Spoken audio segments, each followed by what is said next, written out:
গত বৃহস্পতিবারে গেছে সপ্তাহ বৃহস্পতিবারে এটা কি রেগুলার আমরা মাছ নিলাম বেশি হলাম রেগুলার বেশি আর বৃহস্পতিবারেও আমি হলাম বেশাতে আসছিলাম। আর দোকানে একটু ঝামেলা আছিল, একটা কাস্টমার আইছে আইয়া দাম দর করছে মাছ। আমার দোকান তনে চুরিও করিয়া এগুলোর নাম হইল ডিজিটাল চুর। চুরিও করিয়া মুখোশ লাগাইয়া আমার দোকান তনে পাবদা মাছ কিনছে।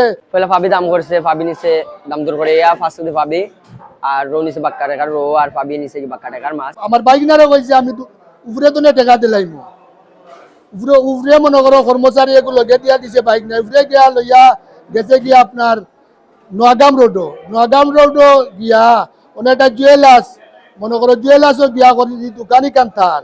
আমি মানুষের আইছি লগে লগে মানুষের আনি পরে তার লিয়া গেছেন ডাইরেক্ট নয়াগ্রাম রোডও লিয়া যাওয়ার পরে উঠিয়া কইছেন এই দোকানটা আমার, তুমি আধা ঘন্টা পরে এই টাকাটা নেওয়ার লাগি।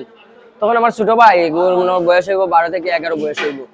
হে আইছে, হে তো ছোট মানুষ তো বুঝ নাই তার মাঝে। হে আইছে আওয়ার পরে আমার কইছে ভাই যে মানুষের মাছ দিছো মানুষটা তো কইছে তার দোকান, আর আমার কইছে তুমি যাও আধা ঘন্টা পরে আইও।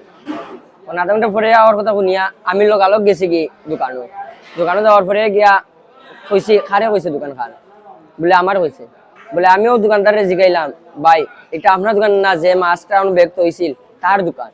বলে ওটা কইলো একটা আমার দোকান, আর যে মাছ লিয়ে আইছে এ হলে কি আমার কাস্টমারও আমি চিনি না, মাস্ক লাগাইল মুখো।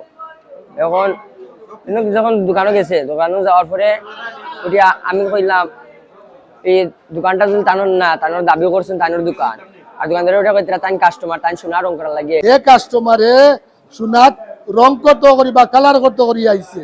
এখন আমার দোকান তো চুরিও করিয়া ডাকাতিও করিয়া মাছ আমার দোকান তো নিচে।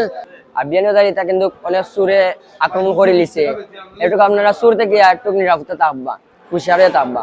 আমি প্রায় 35-40 বছর কারবার করি, আর এই সময় ইলিশার মন বিকে গিয়ে আপনার 400-500 টাকা মন। ওই সময় আমি ব্যবসা ওই সময় তো আমি ব্যবসা করি, আর ইলা লাগার ডাকাই চুর প্রতারণা পাইছি না। আমরা বিয়ানীবাজারের মানুষের ইলিশ মাছ লইয়া আইছি, আমার 4টা 4-20 100 টাকা 10 কেজি পরিমাণ ইলিশা 100 টাকা দিয়ে লইয়া গেছেন পাতিজা দোকান তো দিয়া আনিয়া আমরা দিলাইছি চাচাই দোকান তো আনি আমরা পয়সা দিলাইছি। আর ওই যে একটা ডাকাতিও করলো চুরি করলো, আপনারা মনে করো গাইগুর যে সোনার দোকান তো আমরা আনিয়া মনে করো ওগুর ফটো দিমু, আপনারা ওগুলো চিনবা, আপনারা চিনলে মনে করো জানতে পারবা ওগু চুর। আর যে মনে করো বিয়ানীবাজারের বা বাংলাদেশের যে মনে করো ইলা লাগান কোনো প্রতারণা হয় না, আর ইলা মাছ লাগাইয়া যদি কেউ কোনো জিনিস কিনাত আইন তাহলে কখনো কইবা আপনি মাছ কুলক্কা আপনার চিনিয়া না আপনার মুখোশ কুলক্কা। এখন মুখোশ লাগাইয়া ডাকাতি করিয়া গেল আমার দোকান তো ইলা নে যদি আর ইলা যদি করে যদি মনে করো আমরা বিয়ানীবাজারেরও আপনার বদনাম হইব, আমরা এলাকারও বদনাম হইব, আমরা দেশেরও বদনাম হইব।